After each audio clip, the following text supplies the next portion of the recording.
د کاپیسا ولایت د تګاب ولسوالۍ او د پروان ولایت کوهستافي ولسوالۍ ترمنځ د پنجشیر پر سیند د باغداري د برېښنا بند د جوړېدو لپاره د سروې او امکان سنجۍ چارې د اوبو او انرژۍ وزیر ملا عبداللطیف منصور او د کاپیسا او پروان ولایتونو د چارواکو په حضور کې پیل شوې. او دغه د باغداري بند هغه د ابتدایي مطالعات او د امکان سنجي او د جیو تخنیک کوم نن د یغو هغه عملی کار شروع کولو ته ګڼ شمېر مسؤلین چې دلته راغلي دي، نو په دې اساس موږ دلته راغلو چې رسما نن هغه کار شروع شو. هغه د برمو او د معلوماتو تر 250 او 240 میګاواټه برق دلته تولید شي،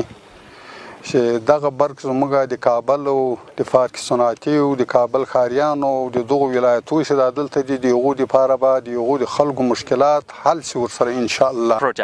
د دغه باغداري پروژې نه به د مس عینک لپاره د اړتیا وړ برېښنا برابریږي او له دغه ځای به ورکول کیږي. زه هیله لرم چې موږ په ګډه باندې دغه پروژه د بریالیتوب پړاو ته ورسوو او په ګډه پر مخ باندې د ګډو هلو ځلو په نتیجه کې پر مخ باندې یوسو. د کاپیسا او پروان ولایت سیمه ییز مسؤلین وایي چې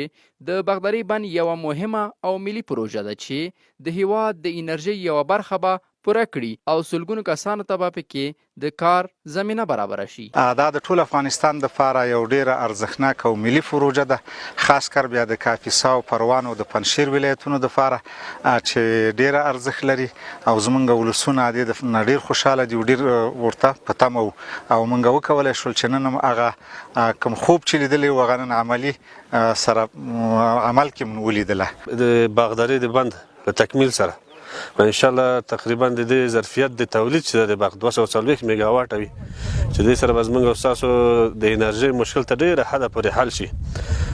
صنعت به مو سره وده وکړي، تجارت به مو وده وکړي، په مجموع کې د وطن اقتصادي وضعیت به مو سره وده کوي. د یادونې وړ ده چې دا بند به د 562 میلیون امریکایي ډالرو په لګښت د چین د MCC شرکت لخوا جوړ شي.